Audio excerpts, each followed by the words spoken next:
기도하시겠습니다.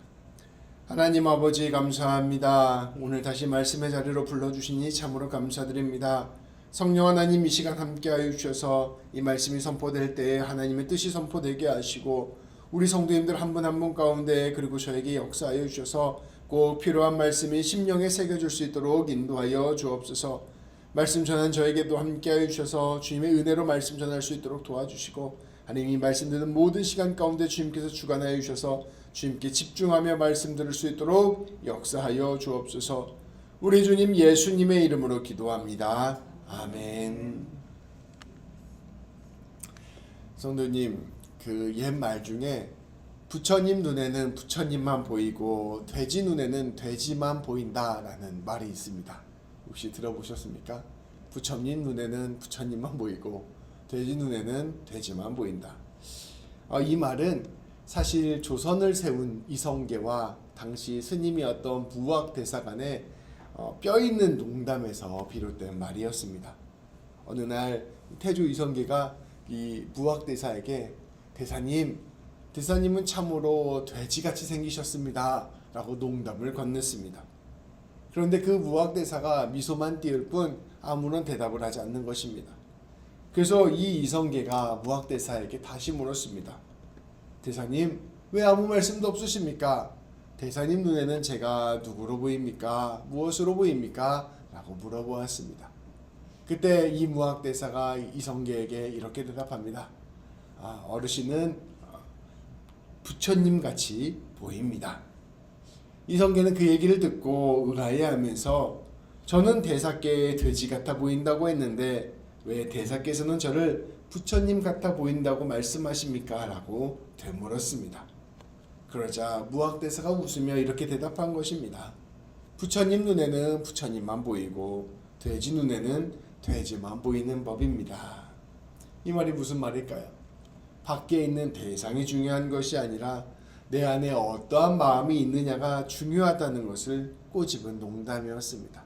결국 내 마음에 있는 것, 내 안에 있는 관점들, 내 안에 있는 생각들이 상대방에게 투사되어 그대로 보이게 된다라는 것을 알려주는 농담이었습니다.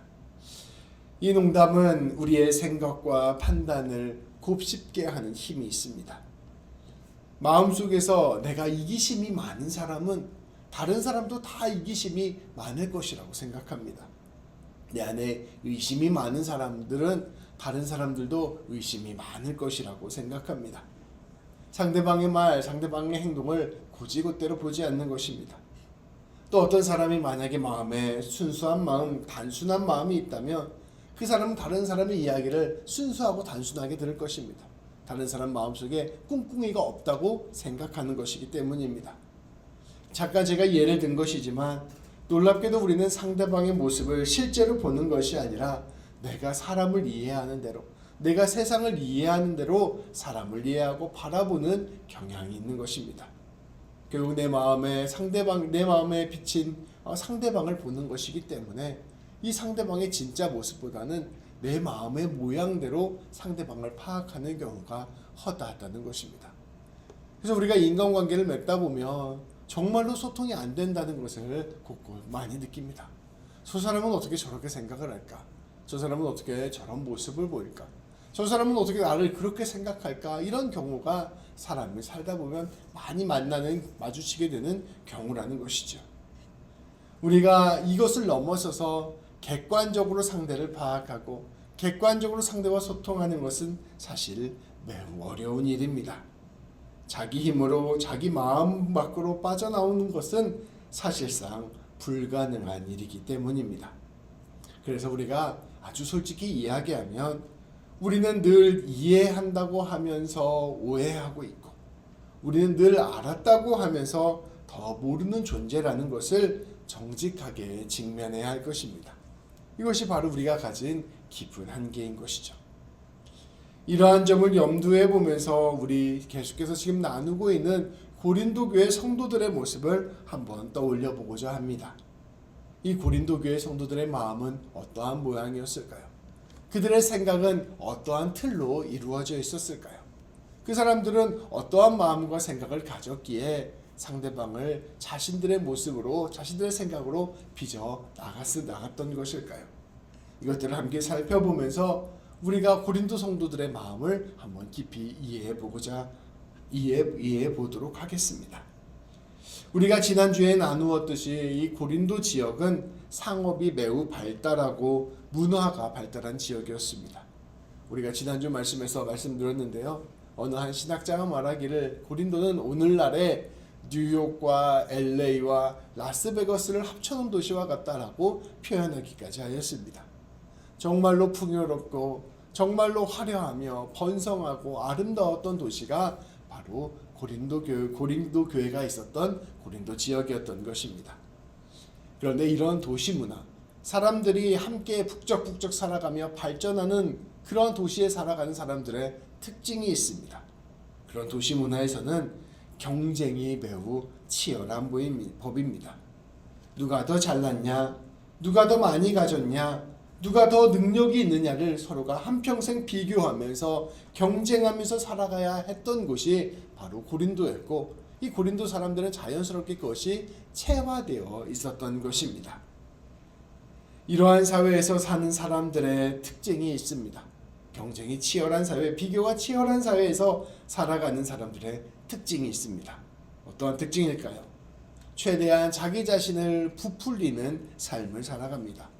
내가 이만큼 부자야, 이만큼 능력이 있어, 이만큼 잘났어 라는 것을 최대한 보여주는 문화가 있습니다. 제가 이것도 설교 시간에 한번 말씀드렸었는데요. 지난 4월에 서울에 갔는데 정말로 비싸고 좋은 차가 많이 있는 거예요. 그래서 제가 서울이 정말로 발전했구나 라는 생각을 하고 친구들에게 물어보았는데, 그게 아니라 차가 안 좋으면 곳곳에서 무시를 당해서 사람들이 자기 형편보다 좋은 차를 타려고 굉장히 노력하고 있다라는 대답을 여러 곳에서 듣게 되었습니다. 그러니까 경쟁이 치열하고 비교가 치열하다 보니까 다른 사람들에게 보이는 자기의 모습이 정말로 중요하게 된 것이죠. 그리고 이러한 문화 속에서 경쟁 속에 살아가다 보니 서로를 믿지 않고 의심하며 살아가는 문화가 고린도 교회에 있었습니다. 나도 내 이익을 위해서 최선을 다하여 살아가니 저 사람도 어떠한 일을 하던 간에 당연히 자기 이익을 위해서 저러한 일들을 할 거라고 생각을 합니다. 의심하며 최대한 그 사람의 진짜 속내를 알아보기 위해서 노력하는 문화가 저변에 깔리게 되는 것입니다. 사람들이 어떤 정의로운 말을 하고 선한 말을 할 때 그 사람의 말이 정말로 저 사람의 속셈이 그것 때문에 그런 것이 아니라 저 사람도 저러한 것들 이용해서 자기 배 채우려고 하는구나 라고 생각하는 문화, 그런 문화가 고린도 교회 안에 또 고린도 사회 안에 있었다는 것입니다. 진지한 고민들은 다 뒤로하고 깊은 고민들은 뒤로하고 하루하루 생존에 최대한 집중하는 문화가 이 고린도 지역 가운데 있었습니다. 결국 눈에 보이는 것들에 집중하고 그것들을 자랑하고 칭송하는 문화가 바로 고린도 지역과 같은 도시 문화의 특징입니다. 그리고 이러한 문화 가운데 오랫동안 살아가다 보니 앞서 말씀에서 나누었던 것처럼 생존을 위해서라도 또 자신의 존재를 인정받기 위해서라도 자기를 높이고 자랑하고 교만해지는 것이 어쩔 수 없는 문화의 특징이었던 것입니다. 고린도 사람들의 문화가 이러하니 당연히 고린도 교회 성도들의 문화도 이러했던 것입니다. 그래서 이들은 신앙을 바라볼 때에도 교회 공동체를 바라볼 때에도 심지어 사역자와 지도자를 바라볼 때에도 이와 똑같은 눈으로 바라보았습니다. 이 마음이 그러한 마음이니 이 모든 것들을 그러한 눈으로 보게 됐던 것이죠. 세상에 드러낼 만한 것이 있는지 없는지를 살펴보고 저 사람의 수준이 어느 정도인지를 파악하고 저 사람이 가진 것이 있는지 없는지를 평가하면서 서로를 재는 문화가 바로 고린도 교회 안에 있는 문화였습니다. 사람이 자랑할 것이 있으면 당연히 스스로 자랑하는 것이 당연하다고 생각했기 때문에 사람들은 자기를 막 높이는데 혈안이었고 또 다른 사람을 무시하는 일도 은근슬쩍 이루어지는 곳이 바로 고린도 교회의 특징이었습니다. 심지어 조용히 있는 사람, 겸손히 있는 사람은 저 사람은 자랑할 만한 것이 없어서 저러는 것이야 라고 생각하면서 겸손과 낮아짐의 모습은 전혀 이해하지 못했고 오히려 그러한 사람을 더 무시하는 문화가 고린도 교회 안에 있었던 것입니다. 사람이 깊어지지 못하고 겉모습만으로 자기를 드러내는 곳에 오랫동안 살아가다 보면 사람들은 진짜 깊은 가치를 헤아리지 않습니다. 다 즉각적으로 보이는 것들, 즉각적으로 평가할 만한 것들, 심지어 입고 있는 옷의 명품 로고나 그 사람이 갖고 있는 차나 겉에 보이는 겉모습만으로 모든 것들을 판단하는 그런 문화가 깊숙이 배어버리게 된다는 것입니다. 그래서 우리 고린도전서 말씀을 보면 이 고린도교의 문화를 우리가 자세히 볼 수가 있습니다. 그들은 교회 안에서 서로 자랑하는 데 최선을 다했습니다. 내가 이만큼 부자야. 또 돈이 없는 사람들은 내가 이만큼 영적 능력이 있어. 내가 이만큼 윤리적이야. 어떻게 해서든지 자기를 드러내려고 했고 이를 위해서 다른 사람을 깎아내기까지 하였습니다. 또한 사역자를 바라보는 데에서도 똑같은 시선을 유지했습니다. 사역자가 얼마나 훌륭한 외모를 가지고 있는지, 얼마나 말을 잘하는지, 얼마나 좋은 학벌을 가졌는지, 얼마나 영적인 능력이 있는지, 얼마나 좋은 신분인지, 좋은 추천서를 가졌는지를 하나하나 따져가며 최대한 능력 있고 잘나고 멋진 사람들을 자신들의 지도자로 세우려고 하였습니다. 고린도 사람들은 모든 것을 고린도의 방식으로 보고 고린도의 방식으로 평가하고 고린도의 방식으로 성장하려고 했던 것입니다. 고린도 사람들의 문화나 고린도 교회 사람들의 문화나 다 똑같이 이러한 모습으로 나아갔던 것이죠. 그리고 그렇게 되자 결국 거짓 지도자를 세웠고 그렇게 바울을 쫓아내기까지 이르렀던 것입니다. 성도 여러분, 만일 우리의 마음이 이 고린도 사람들과 같다면 어떻겠습니까? 우리 교회 성도님들과 제가 이 고린도의 마음과 고린도 사람들의 마음과 비슷한 마음이었다면 어떠한 교회가 되었을까요? 사실 그렇게 된다면 그 누가 우리 교회를 찾아와도 그 어떠한 기적과 역사가 일어나도 우리 교회가 바뀌는 일은 없었을 것입니다.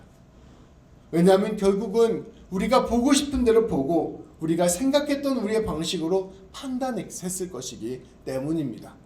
내가 스스로 높게 생각하고 내가 모든 것을 판단할 수 있다고 생각하는 사람의 그 굳은 마음은 그 어떤 것도 바꿀 수 없습니다.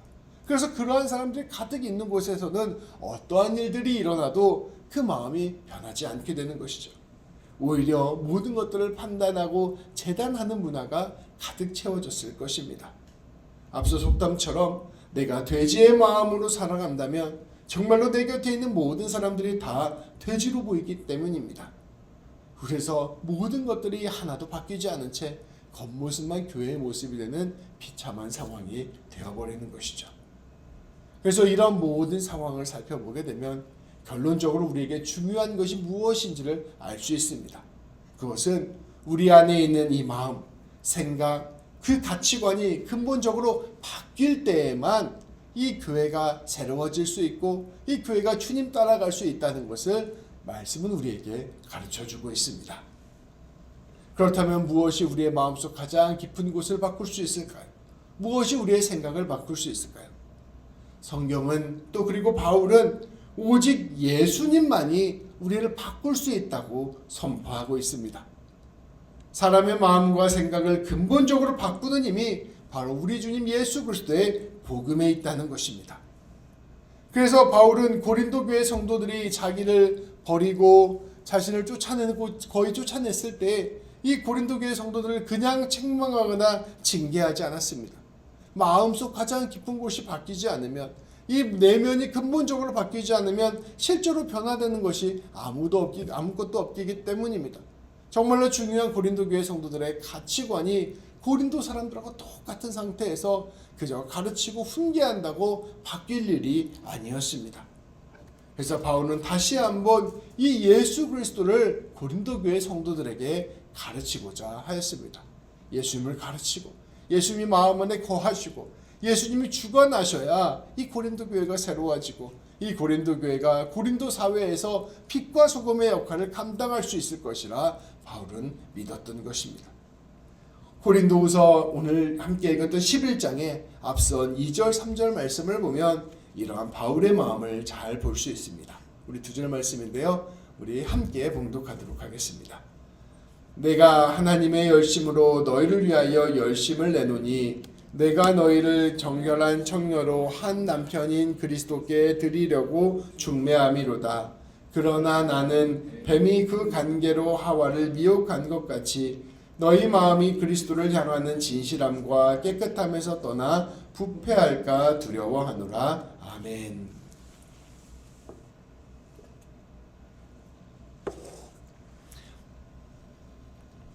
이 바울이 잠시 창세기의 말씀을 인용합니다. 이 뱀은 하와에게 선과 악을 알게 하는 나무를 소개하며 유혹했던 존재입니다. 뭐라고 유혹했죠? 이 열매를 먹으면 눈이 밝아져 하나님과 같이 될 것이다 라고 유혹하였습니다. 자기 스스로 선과 악을 구분하고 판단하는 삶이 곧 하나님과 같은 삶이라고 뱀은 유혹했던 것입니다. 결국 내 마음대로 내 생각대로 판단하는 삶을 살 것을 유혹하였습니다. 마치 고린도 사람들이 그랬던 것처럼 자기 기준을 세우고 그 기준으로 세상을 판단하고 재보고 그 모든 기준으로 모든 삶을 계획하여 살라고 미혹한 것입니다. 그런데 그러한 일이 일어나면 어떠한 일이 일어납니까? 내가 선과 악을 알게 하는 나무를 바라보고자 하면 그 선악과가 보암직도 하고 먹음직도 해 보인다고 말씀은 우리에게 전하고 있습니다. 내 마음대로 판단하고 내 마음대로 생각하고 내 마음대로 결정해서 살아가는 그 일이 우리의 본능 안에서 아름다워 보이고 행복해 보이고 즐거워 보인다는 것이 말씀의 가르침입니다. 그리고 이것이 놀랍게도 우리의 마음이 썩었다는 증거입니다. 바울은 고린도 문화에 물들어서 또 다른 고린도 사람들의 모습처럼 사람들에게 그럴싸해 보이고 사람들에게 자랑할 만하고 사람들에게 인정받는 일에만 몰두하는 삶을 성도들이 살지 않기를 바랐습니다. 그저 자기의 몸을 부풀리면서 세상 속에서 세상의 방식으로 자랑하며 드러내며 살지 않기를 바랬던 것입니다. 우리 고린도 사람들은 너무나도 경쟁이 치열하고 거기서 잘 사는 사람 못 사는 사람들이 다 극명하게 드러나니까 내 자존감 지키려고 어떻게 해서든지 화려해 보이고 어떻게 해서든지 높아 보이고 어떻게 보여서든지 부유해 보이려고 하는 것이 사람들의 문화였습니다. 그런 문화가 잔뜩 배어 있다 보니 자기를 높이고 자신을 그럴듯하게 보이고 그 다른 사람들 앞에서 자신을 자랑하는 모습들이 일상적으로 이루어졌던 것이죠. 그런데 그렇게 살아가는 것, 이것이 바로 보암직도 하고 먹음직도 해 보이는 선악과를 먹는 삶이라는 것입니다. 그렇게 살아가는 것이 내 인생의 모든 가치 판단을 하나님이 아닌 내 기준으로 삼겠다는 그런 모습들이라는 것입니다. 그러한 허세를 부리지 말고 정말로 하나님의 말씀대로 살아가는 것이 복된 일이다라는 것을 바울은 이야기하고 있는 것입니다. 심지어 고린도 사람들인 교회에 와서도 서로가 서로를 자랑하고 쟁취하고 판단하고 평가했습니다. 바울은 그렇게 살지 않기를 바랬던 것입니다. 지도자를 볼 때에도 세상적인 기준으로 판단하지 않기를 바랬습니다. 정말로 중요한 것이 무엇인지를 알고 그것 붙들고 나아가기를 원했던 것입니다. 다시 말하면 바울은 고린도 교회 성도들이 오직 예수님으로 마음과 생각이 새로워지기를 간절히 바랐습니다. 참으로 값지고 복된 것에 마음의 중심을 두고 참으로 귀한 것에 마음의 중심을 두고 살아가기를 원했습니다. 다시 말하면 곧 하나님을 사랑하고 이웃을 사랑하는 삶의 모든 삶의 기준이 맞추어지기를 바랬던 것입니다. 때로는 내가 낮아질 수도 있습니다. 때로는 내가 무시를 당할 수도 있습니다. 때로는 내가 고난을 당할 수도 있습니다. 그러나 예수님 따라 하나님의 뜻을 이루어가는 삶을 살기를 간절히 바랬던 것입니다. 예수님의 말한 마음으로 사람을 보고 세상을 보는 사람이 되기를 바랬던 것입니다. 자기 자신을 판단하고 평가할 때, 또 자기의 인생길을 보고 판단하고 결정할 때, 또 이웃을 보고 판단하고 결정할 때, 또 이 세상을 바라볼 때 어떠한 가치관을 가지고 판단하고 결정할 것인가? 그때 예수님의 그 지극한 사랑이 기준이 되기를 간절히 바랬던 것입니다. 세상 사람들과 같이 허세를 부리고 자랑하고 부풀려 보이는 것에 마음 쓰는 것이 아니라 정말로 주님의 마음이 모든 삶의 핵심이 되기를 간절히 바랬던 것입니다. 그 예수님의 마음으로 사람을 보고 세상을 보기를 바랬던 것입니다. 그것이 바로 오늘 그 3절 말씀에 이야기하는 그리스도를 향하는 진실함과 깨끗함입니다. 정말 무엇이 정말로 가치 있고 귀하고 복된 것인지를 꿰뚫어 보는 지혜가 있기를 바랐던 것입니다. 그래서 바울은 자신이 무엇을 정말로 자랑하는지를 몸소 보여주었습니다. 세상 사람들은 어떠한 것들을 자랑했습니까? 거짓 지도자들은 어떠한 것들을 자랑했어요? 내가 이렇게 수려한 외모를 가졌다. 내가 이렇게 달변이다. 수사학을 잘할 줄 안다.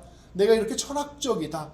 내가 이렇게 사람들 앞에서 추천할 만한 추천서가 있다. 나의 학벌이 이렇게 좋다. 나에게 이런 영적 능력이 있다. 이러한 것들을 거짓 지도자들은 자랑했습니다. 그것들이 고린도 사람들의 마음에 딱 합한 자랑이었어요.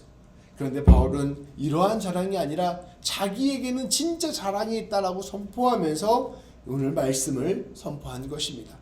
23절부터 30절까지 말씀인데요. 우리가 바로 이해할 수 있도록 세 번역으로 가져왔습니다.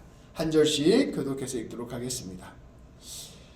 그들이 그리스도의 일꾼입니까? 내가 정신 나간 사람같이 말합니다마는 나는 더욱 그렇습니다. 여기 이 앞에서 말하는 그들은 가짜 지도자들이에요. 그러니까 그 사람들이 그리스도의 일꾼이라고요? 아니요. 사실 내가 좀 정신없는 사람처럼 얘기하는 것처럼 보이지만 제가 진짜 지도자입니다. 라고 하면서 자기 자랑을 하는 것입니다. 바울의 자랑입니다. 나는 수고도 더 많이 하고 감옥살이도 더 많이 하고 매도 더 많이 맞고 여러 번 죽을 뻔하였습니다. 예, 읽어주세요.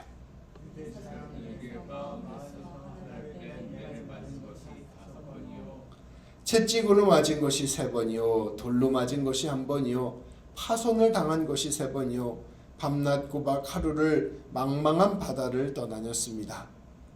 자주 여행하는 동안에는 강도의 위험과 강도의 위험과 동족의 위험과 이방 사람의 위험과 도시의 위험과 광야의 위험과 바다의 위험과 거짓 선지의 위험을 당하였습니다. 수고와 고역에 시달리고 여러 번 밤을 지새우고 줄이고 목마르고 여러 번 굶고 추위에 떨고 헐벗었습니다. 그 밖의 것은 제쳐놓고서라도 모든 교회를 염려하는 염려가 날마다 내 마음을 누르고 있습니다. 누가 약해지면 나도 약해지지 않겠습니까? 누가 넘어지면 나도 애타지 않겠습니까? 꼭 자랑을 해야 한다고 하면 나는 내 약점들을 자랑하겠습니다. 아멘. 이것이 내가 이만큼 고생했어 하면서 자기의 고생담을 자랑하는 것이 아닙니다.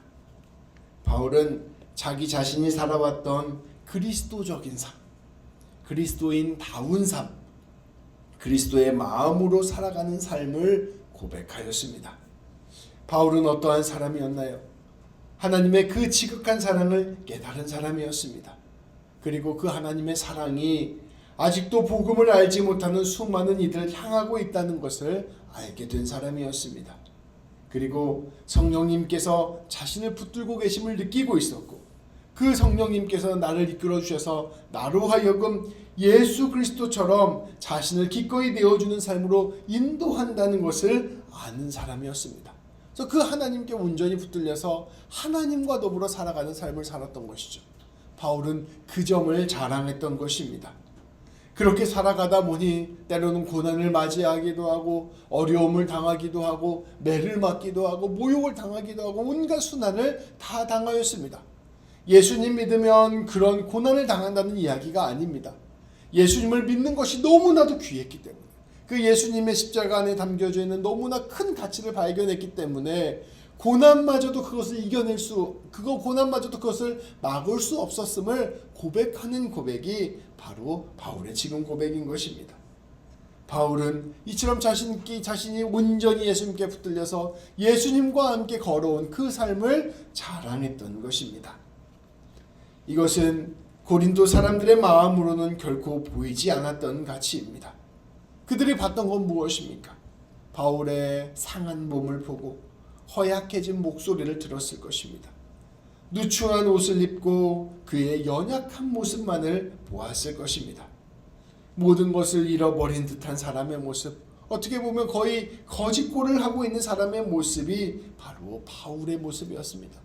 고린도 사람들의 가치관에 따르면 결코 바울은 훌륭한 사람도 위대한 사람도 아름다운 사람도 아니었던 것이죠.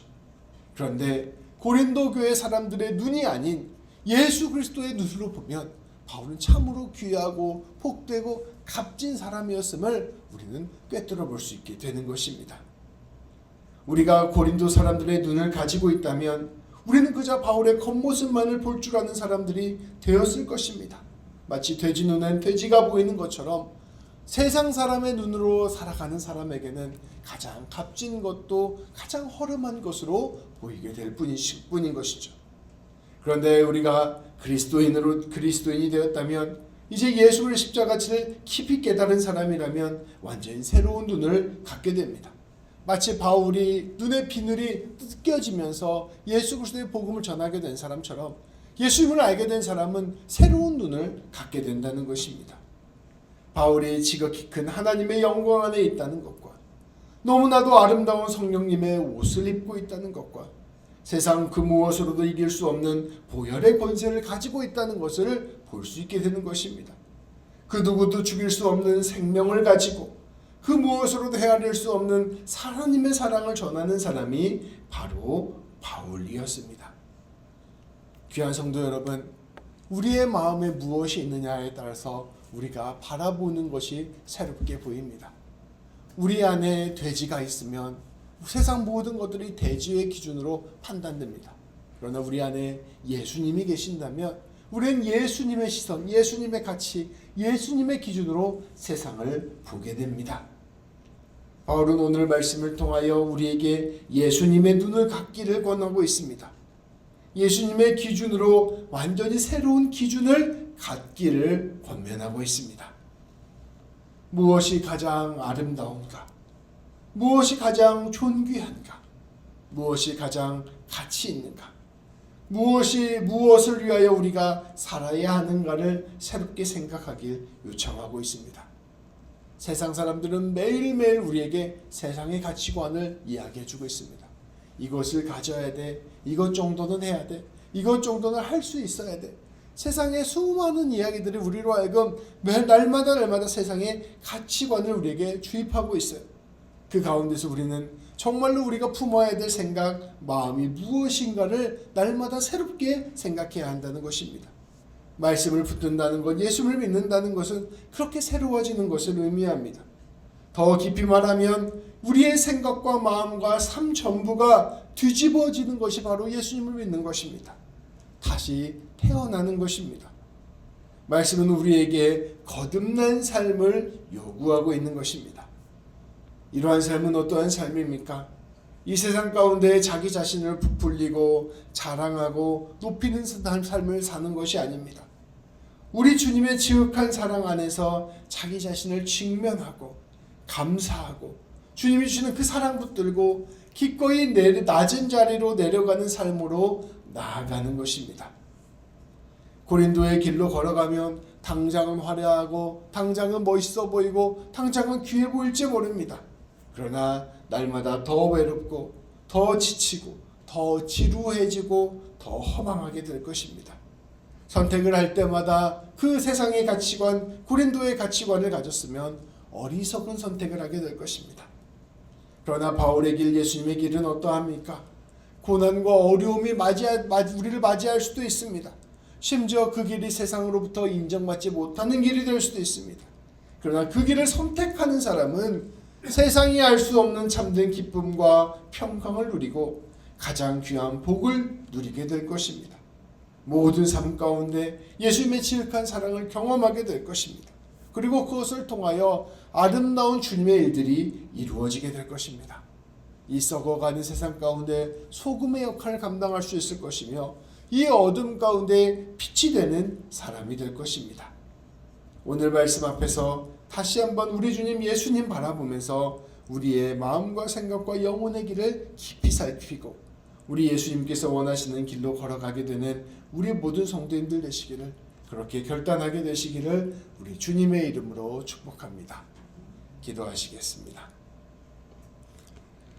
하나님, 우리가 실제로 자랑하는 것을 보면 우리가 정말로 귀하게 여기는 것, 소중히 여기는 것, 진실로 값지게 여기는 것이 무엇인지를 볼 수 있습니다.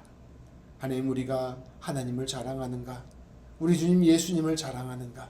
그 예수님을 따르기 위하여 받게 될 그 낮아짐과 고난과 어려움을 자랑하는가? 아니면 사람들 보기에 자랑할 만한 것들을 자랑하는가? 다시금 되돌아보게 됩니다. 심지어 우리 교회 공동체를 생각할 때에도 우리 주님께서 이곳에서 함께하고 계시고 사랑하고 계시고 역사하고 계심을 자랑하는가? 아니면 우리 교회의 성장과 우리 교회에 자랑할 만한 세상적인 것들을 자랑하는가? 아버지, 다시금 생각해 보게 됩니다. 하나님, 우리의 마음과 생각을 가장 깊은 곳에서부터 날마다 새롭게 하여 주옵소서. 우리가 주님을 자랑하게 하시고 주님 안에 매이게 하시고 주님의 시선으로 따라가게 하시고 주님의 가치관으로 살아가게 하여 주셔서 우리의 모든 삶이 주님 앞에서 자랑스러운 삶 되게 하여 주시고 주님으로 말미암아 놀라운 영광을 누리는 귀한 삶이 되게 하여 주옵소서. 세상에서 세상의 것을 하나님의 이름으로 자랑하지 않게 하여 주시고 오히려 세상에서 세상이 이해하지 못하는 하나님의 놀라움을 자랑하는 우리 모두가 될 수 있도록 인도하여 주옵소서. 우리 주님 예수님의 이름으로 기도합니다. 아멘.